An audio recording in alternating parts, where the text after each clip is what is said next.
Trainers, gather around. It is that time again to gather up your pitchforks, your torches, and yes, even your cotton candy to hear an old man rant about a game that has a ton of potential, but yet it seems to be squandered. I love Kardmi. I want the best for Kardmi. What am I talking about? Let's go ahead and dive into it.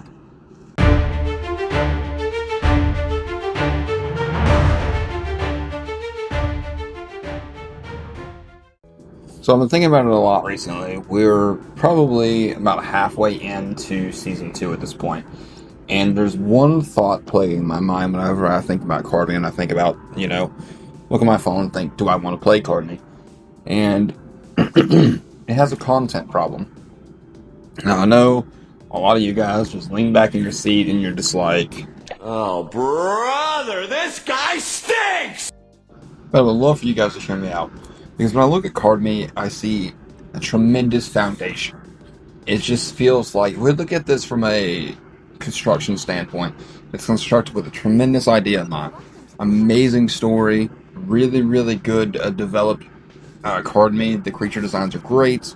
The personality in the Kardmi really shines through, especially when you have like Kardmi like Jericho and Genelex.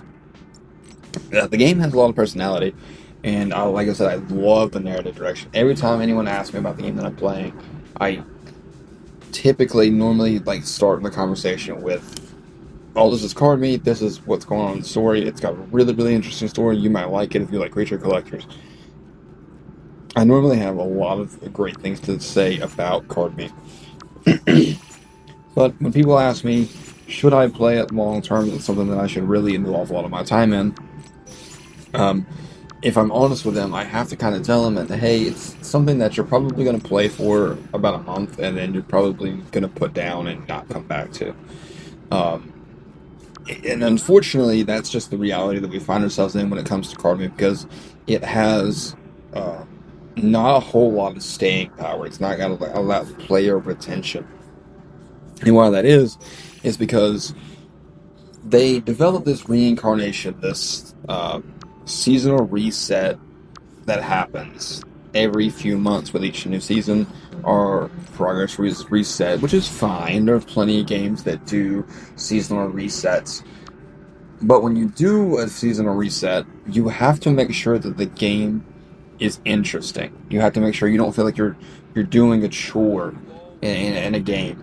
Now, I come from a little game called Destiny, and Destiny 2. Maybe you guys have heard of it. And a big part of the problem for Destiny and Destiny 2 over its lifespan was that it felt like a chore at times, and there was a lot of FOMO, and, that really rubbed a lot of players the wrong way. So I don't envy the devs that having to kind of walk that thin line of, hey, how do we create new content that's fun and engaging season after season, but it also doesn't, rub players the wrong way in terms of like FOMO and missing out on different card and items that they may want. So I've thrown together, I think, some really good solutions, really interesting solutions that I think should be feasible for a team of Kardmi's size as well as their budget. And I would love to get you guys' thoughts and opinions on these ideas that I have. And the very first one that I want to bounce off you guys it's a big one. Is its seasonal modifiers. Seven Pirates, to their credit, they've come out and they've said publicly, acknowledged that a big complaint they've got is that seasons don't feel different enough. And like I said, even though you have different Kardmi in each season, there's a portion of your player base, well, once they realize that they have to, once they complete the season, the very next season they'll be doing the exact same thing, just with some new Kardmi sprinkled in. They're going to check out. They're going to be like, no thank you. Just because they don't feel like completing the exact same thing that they've just done, with slight and minor tweaks and twists and just a few new things thrown in there. You have to make seasons feel significantly different. So this is where my idea comes in for modifiers, and I have a few here that I have written down. One is really cool and I'm really excited to mention. And I would love if somehow, some way, that this could be implemented in the game because I think it's a fantastic idea. Number one is what I'm calling the ancient Kardmi time anomaly. So similarly, and spoiler alert if you're not there yet, in season one, towards the end, there are rips in time where there are these ancient Kardmi that are kind of coming out, these corrupted Kardmi that you got to kind of battle and help uh, clean up the streets of Lone Star Town once you're there, once you're, in the last city. And so I kind of took this idea and I ran with it and said, okay, well, what if we had a season where you had these ancient Kardmi that are normally only unlockable in the final town because they're essentially pseudo legendaries. They have really good passives, in case you guys didn't know. They have really good passives and they're cool, and then as you don't have to re-evolve, they don't de-evolve season to season. So you can kind of keep them in their final form every season going forward. They just take it's like one more point of command to use on your team than they would a traditional Kardmi. So what if they were to spawn all over Gurdon, from your first island to your fourth? And, you can catch them at any time throughout the season, and you have no restrictions. So that would be a cool, like, modifier and something significantly different, as well as maybe a community event where we have these rifts, these slips in time that need to be sealed by the community, and then the community can have milestones, and as we seal a certain amount of milestones, we get cosmetic rewards, or we get exclusive rewards this season. Now, this is where the FOMO comes in a little bit, because yes, if you don't do this season, then you are kind of mess out. But that being said, too, now that I say it out loud, the way that Seven Pirates has kind of got their game laid out, you can't really miss a season. They have it set up kind of like stairs where you have to progress each step to get there. You have to do season one to get to season two, and so on and so on. So there's really no reason for them to worry about FOMO. They can add pretty much whatever they want, and players are going to be able to get these items should they want them. Um, that was just an idea that I have. It's kind of a vague idea. Don't worry, my other one's going to get more specific. But I think this is a pretty cool idea that would be worth looking into, and just a small way to kind of spice up seasons. And then another idea that I had was if you could add seasons and you could add additional type reactions, and they could be a season exclusive thing, say I'm calling this one like Cosmic Charge, and if you get primed with the lightning type attack and then someone follows it up with fire, it would cause a small AoE explosion on the enemy team. Something like that, where you have new type reactions, but the type reactions are only available in that specific season. Now, they'd have to be powerful. They'd have to have the effect, like a powerful effect. That would be worth your time in trying to, like, master and use strategically in battles. But you could add something like, this is just off the top of my head, you could add like a Venomous Cloud or something like that, where if an ice attack and a grass attack, or actually probably better yet, a dark attack and a grass attack kind of primed and detonated an opponent, you could have it do like a poisonous cloud kind of and consumes the enemy team, and they take damage over time per turn. That would be something else interesting that would really kind of fall into that category of having a seasonal type reaction. I think that would be a really cool idea. But the last thing that I want to talk about when it comes to seasons, what I'm calling seasons 2.0, is another modifier. And if you guys have ever played Pokemon XD Gale of Darkness or Pokemon Coliseum from back in the day, back on GameCube, those are some of my favorite Pokemon games ever. But one of my favorite mechanics from that game, and something unique to those games alone, was the idea that Pokemon could be corrupted, and then it was your job to snatch them mid-battle from your opponent and, cleanse their souls. I took that idea and kind of changed it a little bit, where you're not really cleansing their souls, but you are still doing the same-ish thing. We could say lore-wise that Nirvana was experimenting on this Kardmi. They found a way to corrupt them, to serve them, and to amplify their powers. And you per battle can have a chance at catching these corrupted Kardmi, and they'd be like purple. I'll put some images on the screen.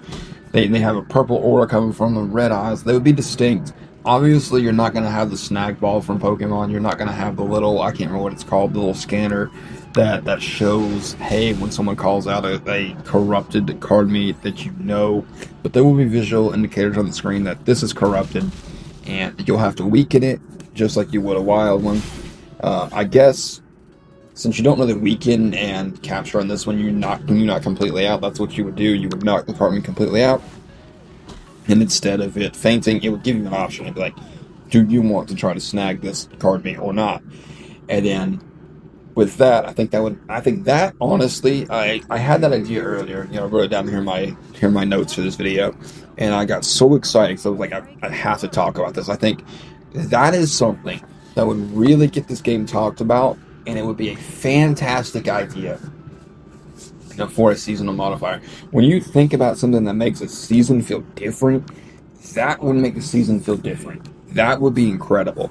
My only concern with that would it be so good and so fun that when that season was over and people came back for the next season, would they want to stick around because you're like, you know, they may not enjoy it as much as the previous season? That would be my only real concern. But piggybacking off of that, I want to talk a little bit too about Endgame. I don't really think there's that much Endgame to go around right now in Kardmi, and I definitely don't think, because I want to kind of like preface this entire video. I know it's late in the video to be saying this, but we're halfway through this season, and I completed this season about a month after the season launched, maybe even like 3 weeks after it launched, and that's really crazy. So the fact that we don't have an end game, a true end game, really, really hurts Kardmi, and it really hurts player retention. Because I'm just like, what do I do? Like, I continue to play to research different things, try out different synergies and different Kardmi, and learn about different things I may not know about the game, so I can bring you guys content. But for a casual player with no end game, I can understand why the retention's so low. So, the end game idea that I have, if you guys are at the season 2 end of the campaign, great. If not, kind of spoilers, but there is a dungeon at the end of season 2's campaign, and I think it's really, really well done. It's a great mechanic, and I've been asking for that mechanic in season 1. They actually delivered on it season 2 at the end, but it was a one-time mechanic, and I think it should be something that's repeatable as an in-game content, because I like how they did it. They did a great job with it. You have to navigate the dungeon, dodge. Nirvana team, they have like little radars that tell them where you are, and you have to kind of dodge their eyesight or avoid it to avoid a battle. And you have to find these keys to actually escape the dungeon and to get where you're going. I think it would be really, really cool if they added an end-game dungeon as a raid for us to do. Ideally, I would like to cooperate. I would like a dungeon where you could invite your friends and jump in and have to, you know, collect the keys and battle these NPCs. But in terms of the dungeon, I want to talk more about like rewards, because I think that's what's going to make the end game worth doing. You can have the coolest content in the world, but if it doesn't have great rewards, it's not going to be worth doing, and it's not going to be like considered end game. So, I think obviously you need to make sure that these are probably going to be like the highest level enemies in the game, as well as having some tremendous rewards. So what I thought about, the idea that I thought, is that you should fight through these NPCs. They should of course have corrupted Kardmi, and then they're going to have, at the end, there's going to be a boss, and the boss is going to be a corrupted legendary. Now here's the twist. This could be a corrupted legendary from any season.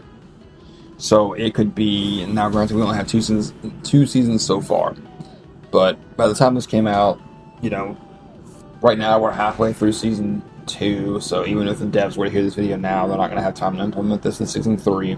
So this would be Season 4. So imagine you go into a dungeon and there's a legendary Kardmi, and it could be a brand new Season 4 legendary Kardmi, or it could be a legendary Kardmi from Seasons 1, 2, or 3. That's a huge range, and it changes every time you do the run, right? It's just RNG based. After you defeat that legendary Kardmi, you get a new skill card randomly, kind of like some more RNG. There's one of two different skill cards in this loot pool, and they're both a new tier. They're tier SS, even higher than the S tiers that we've already got, which right now are the best skills in the game. The new skill tier, and this is great because it doesn't tie it behind the mechanic of the skill vending machine, so people don't feel like they have to kind of like wail out on skill coins. Free players can get their hands on this, as well as, I mean, as long as they're willing to put the time in to actually, grind up to those levels to do in-game content, complete the campaign, and then they can do the dungeon as many times as they'd like. Um, I wouldn't mind if they put a limit on how many times that you can do the dungeon per week to get these rewards. I think maybe, um, I'll take that back. Yeah, I probably wouldn't mind. But after you defeat the legendary, you get one of the two skill cards, as well as you get an egg from that legendary Kardmi that will hatch into that specific Kardmi that you just fought. And here is the cherry on top of it all. That egg has a chance to hatch a shiny, corrupted Kardmi. And that is going to be like 1% of 1% of Kardmi. Like, most people are not going to have that Kardmi. It's going to be truly something really cool that you can kind of brag to your friends and really grind that dungeon over and over and over again to try to get. I didn't mention earlier on, but corrupted Kardmi, they have higher stats, so you'd have to kind of balance that out, make sure they're not, shiny ones aren't super overpowered to a point where it's unfair. But they should be more powerful than other Kardmi, just because it's got to be worth the grind to get. And then they also have a few new skills that are exclusive to only corrupted Kardmi that they would be able to use. So I think that would be a really cool idea. I think these are great ideas. I think, especially about dungeons and kind of like, for a lack of a better phrase, the Pokemon XD Yellow Darkness mechanic of snagging these corrupted Kardmi directly from the Nirvana team NPCs. Really, I think if you make these two changes or implement these into your game in any kind of way, I think it's really going to help a lot with player retention. But like I said, I would really like to know what you guys think about these potential changes, what you guys would like to see in the future, and how you think we can add more retention and more content to Kardmi. Thank you guys so much for watching, and I will catch you in the next one.